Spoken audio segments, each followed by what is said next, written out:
수급을 바탕으로 한 투자 포인트 짚어보는 시간입니다. 수급앤타픽 SK증권 영업부의 김우식 차장과 함께합니다. 안녕하세요.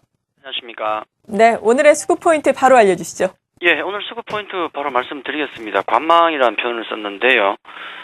어제는 수급 정체 구간이기 때문에 소극적 매매로 임하시는 게 좋을 것 같다는 말씀을 드렸고, 오늘 수급 포인트 제가 관망, 그렇게 말씀을 드렸는데, 애매한 것들이 좀 많다는 겁니다. 굉장히 애매한 것들이 좀 많아졌는데, 첫째 이제 중요한 게 이제 재정 절벽과 관련된 애매한 부분이 있고, 또 오늘 가장 낙폭을 키우고 있는 것 중에 하나가 삼성전자죠. 삼성전자와 관련된 또 애매한 것들이 좀 생겼기 때문에 그에 대한 말씀을 좀 드리겠습니다. 우선 시장이 조금 급하게 돌아가는데 나스닥 선물이 밀리고 있죠. 하락하면서 국내 시장 같은 경우가 그 우려 때문에 밀리고 있는데, 자, 이것은 방금 들어온 소식들이 있죠. 바로 말씀드렸던 재정 절벽과 관련된 이슈입니다. 미 공화당이 그동안 며칠 전부터 얘기했지 않습니까? 플랜 B에 대해서 얘기를 했었는데, 미 공화당이 100만 달러 미만의 소득 가구에 대해서 세제 감면 혜택을 연장하는, 혹시 모르니까 거기에 대해서 우리가 표기를 붙이겠다라고 얘기했었죠.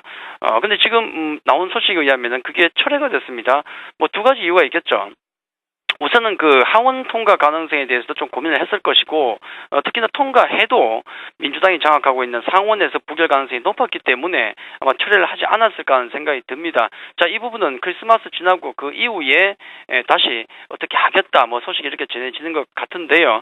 자, 이게 호재가 될지 악재가 될지, 우선 걱정이 되는 것은 조금 시간적으로 밀리고 있구나. 좀 빨리 됐으면 좋겠는데 이게 좀 밀리고 있구나 하는 느낌이 강하죠. 자, 그렇기 때문에 나스닥 선물 쪽에서 반응이 좀 온 것이고, 그에 따라서 국내 시장이 반응이 온 것 같습니다. 아마 현재 분위기 정도라 그러면은 지금 그런 의견들이 많이 나오죠. 재정 절벽에 대해서 일단 급하니까 우리 급한 불을 끄야 되지 않습니까?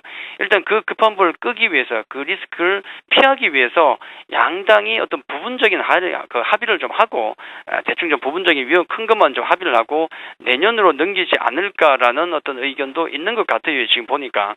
그래서 이게 사실 그렇게 돼버리면 이게 호재인지 악재인지가 그 자체가 이미 애매해져 버리죠. 자, 그 부분이 있고, 또 오늘 삼성전자 말씀드리겠다고 했는데, 오늘 시장에서 가장 좀 많이 좀 리스크를 키우고 있는 게 삼성전자죠. 그에 대한 이슈가 나오고 있는데, 수급적으로는 어제 제가 말씀드렸던 뱅가드 이슈가 지금 얘기가 또 나오고 있는 겁니다. 연초에 부담이 될 수 있다는 거죠. 인덱스 펀드 중에서 가장 큰 뱅가드 펀드가 추종 지표를 MSCI에서 FTSE로 바꾼다는 거죠. 그 과정에서 물량이 나올 수 있지 않을까. 당연히 인덱스 펀드니까 시가총액 상위 종목군의 매도가 나올 수밖에 없지 않을까. 그 우려입니다. 그 규모에 대해서는 아직 모르지만은 그 리스크가 좀 있다는 것이고, 또 하나 펀더멘털을 본다 그러면은 삼성전자와 관련해서 EU가 지금 반독점 위반 조사를 하고 있지 않습니까? 그 리스크가 지금 반영이 되고 있는데, 최근에 보면은 애플의 어떤 주요 특허권 같은 특허가 무력화됐죠. 해서 삼성전자에게 상당히 유리하게 돌아갔었는데, 이번에 갑자기 또 3G 통신 관련해서 팬드 규정을 위반했다, 권한을 남용했다, 그 혐의로 지금 조사를 받고 있고 어떤 결과치가 나오지 않을까. 자, 여기에 대한 리스크가 작용을 하고 있다는 거죠. 이것은 아직 결정된 것은 없습니다. 어떤 규모인지 어떤 상황인지 나온 게 없기 때문에 이 부분도 두 가지 모두 애매하다는 거죠. 해서 최근 시장의 흐름을 놓고 본다 그러면 한 세 가지 그룹으로 움직이는데, 삼성전자와 현대차를 중심으로 한 대형주가 한 그룹이 되겠고요. 펀더멘털이 양호한. 또 그 반대 측면에 있는 게 코스닥 시장을 중심으로 한 중소형주가 되겠고, 또 그 틈새에서 세 번째로 움직였던 게 최근에 소재, 조선, 건설 같은 바로 낙폭 과대주. 펀더멘털 좀 떨어지지만은 낙폭 과대주. 이렇게 세 부류가 돌아가는데, 지금 현재 같은 경우는 이 재정 절벽과 삼성전자 같은 경우가 방향을 못 정한 애매한 구간에서는 어느 이 세 부류 중에서 어느 한쪽으로 싣기가 부담스럽죠. 모두 차익 매물이 나오고 있지 않습니까? 해서 일단 최소한 재정 절벽의 어떤 이슈가 가닥을 볼 때까지는 이 세 방향 중에서 어느 방향으로 베팅하는 것보다는 좀 관망하시고 그 이후에 방향을 보고 나서 베팅을 하는 게 좋지 않을까, 그런 말씀을 드리도록 하겠습니다.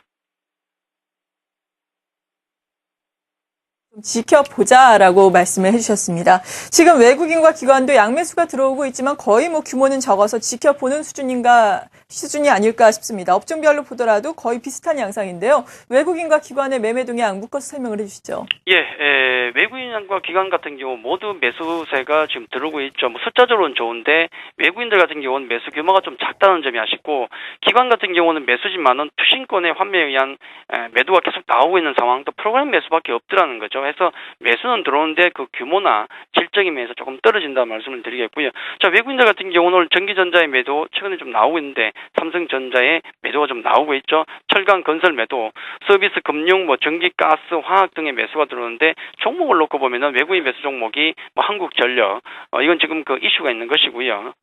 전기료 인상, 또 KB금융, 대우조선해양, LG, 강원랜드 등이 있지만 역시 종목들이 볼 때 어떤 파괴력이 없는 어떤 중립적인 종목이 많다는 말씀드리겠고, 기관들도 좀 마찬가지 흐름을 보이는데 조금 다른 것은 업종별로 기관들은 철강이나 화학 쪽에 매도가 나오고 있죠. 소재주 쪽에 매도가 나옵니다.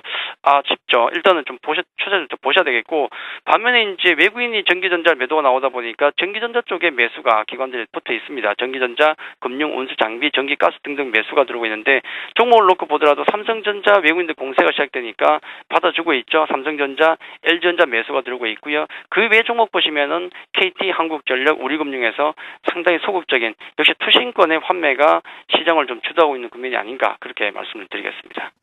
네.